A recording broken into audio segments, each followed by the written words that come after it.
awal Agustus 2025. Sebuah kapal selam milik Angkatan Laut Cina merapat di pelabuhan Vladivostok, Rusia. Bukan kunjungan simbolik, bukan juga misi diplomatik.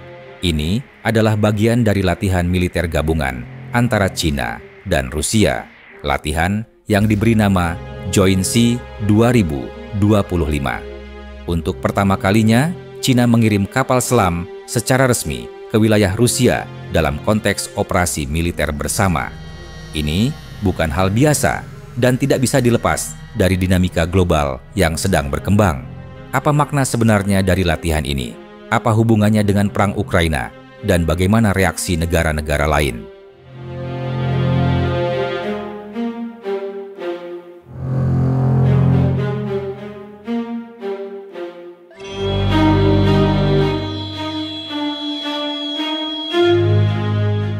Latihan Joint Sea 2025 berlangsung dari tanggal 1 hingga 5 Agustus.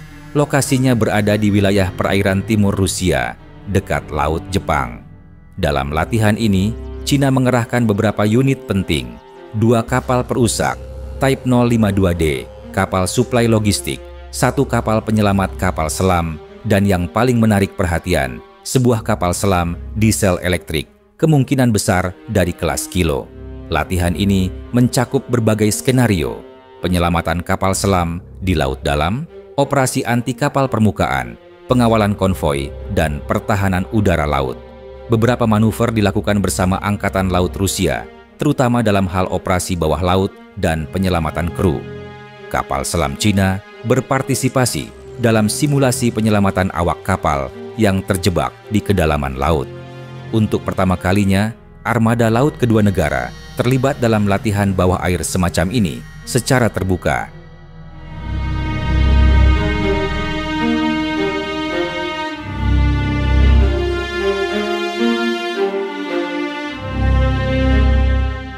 Yang membuat latihan ini penting bukan hanya karena kapalnya, tapi kapan dan di mana hal itu terjadi. Ini adalah masa ketika Rusia masih berperang di Ukraina. Sementara itu, Cina semakin sering menguji batas pengaruhnya di Asia Timur. Dalam kondisi seperti ini, latihan militer bersama bukan sekadar program pertukaran taktik. Ini adalah bentuk komunikasi strategis. Cina dan Rusia sedang menunjukkan bahwa mereka memiliki tingkat kepercayaan dan keterbukaan militer yang semakin tinggi. Bagi Moskow, ini adalah bentuk dukungan simbolik dari Beijing.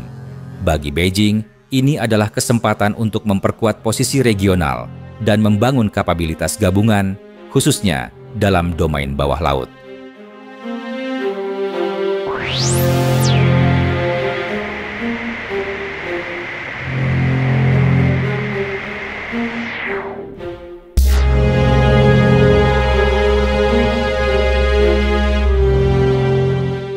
Apakah latihan ini langsung berhubungan dengan konflik Ukraina? Tidak secara teknis. Latihan ini dilakukan jauh dari zona perang dan tidak ada laporan bahwa kapal-kapal yang terlibat akan dipindahkan ke Laut Hitam. Namun, secara strategis ini punya arti penting. Pertama, latihan ini memberi sinyal bahwa Rusia masih memiliki mitra militer besar di saat banyak negara memutus hubungan kerja sama akibat invasi ke Ukraina.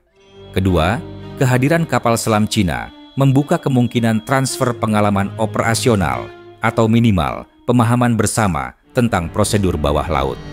Cina memang belum terbukti memberikan dukungan senjata ke Rusia, tapi kerjasama dalam bentuk ini tetap memperkuat posisi militer Rusia di hadapan aliansi Barat.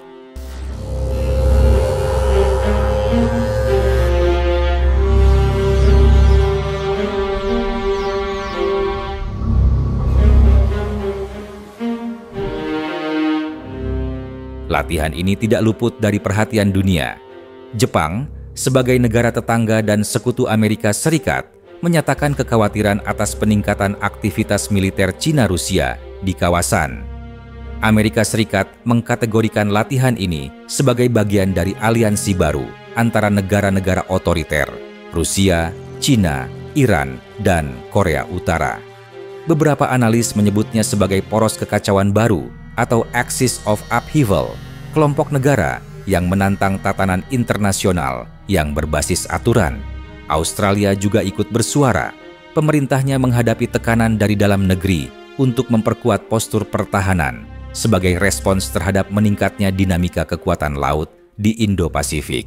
NATO belum mengeluarkan pernyataan resmi, tapi beberapa negara anggotanya mulai mencermati potensi pengaruh Cina dalam mendukung daya tahan militer Rusia di kawasan lain, termasuk Eropa Timur dan Arktik.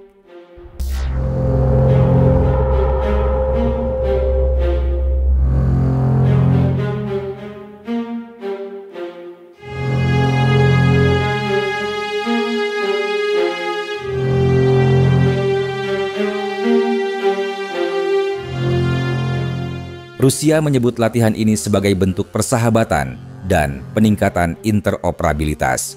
Bagi mereka, kerjasama seperti ini bisa mengisi kekosongan dukungan dari negara-negara Eropa yang selama ini menjadi mitra pertahanan. Sementara, Cina menekankan bahwa latihan ini bukan bentuk provokasi terhadap pihak manapun. Tujuannya, menurut media resmi Cina, adalah menjaga perdamaian dan stabilitas kawasan. Tapi di luar retorika, latihan bersama dengan Rusia, terutama dengan mengirimkan kapal selam, adalah sinyal kepercayaan militer yang belum pernah ditunjukkan sebelumnya. Dalam dunia pertahanan, kapal selam adalah salah satu aset paling sensitif. Fakta bahwa Cina bersedia memperlihatkan kapabilitas bawah lautnya kepada Rusia menandakan hubungan yang tidak bisa dianggap sekadar formalitas.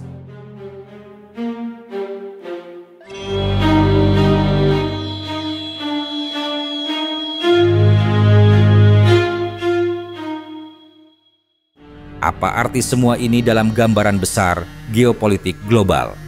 Pertama, latihan ini memperlihatkan bahwa hubungan Rusia-Cina bukan lagi sekadar kemitraan ekonomi atau diplomatik, tapi telah berkembang menjadi hubungan operasional militer.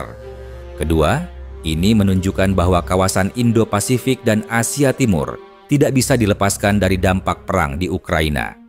Perang yang terjadi di satu belahan dunia sedang membentuk poros kekuatan baru di belahan dunia lainnya. Ketiga, manuver ini berfungsi sebagai bentuk komunikasi strategis. Rusia ingin menunjukkan bahwa ia belum sepenuhnya terisolasi. Cina ingin menunjukkan bahwa ia bisa memperluas ruang pengaruhnya, bahkan sampai pada domain bawah laut Rusia. Kedepan, kemungkinan besar kerjasama militer semacam ini akan meningkat, baik dalam bentuk latihan bersama, pertukaran teknologi, atau bahkan produksi sistem pertahanan bersama.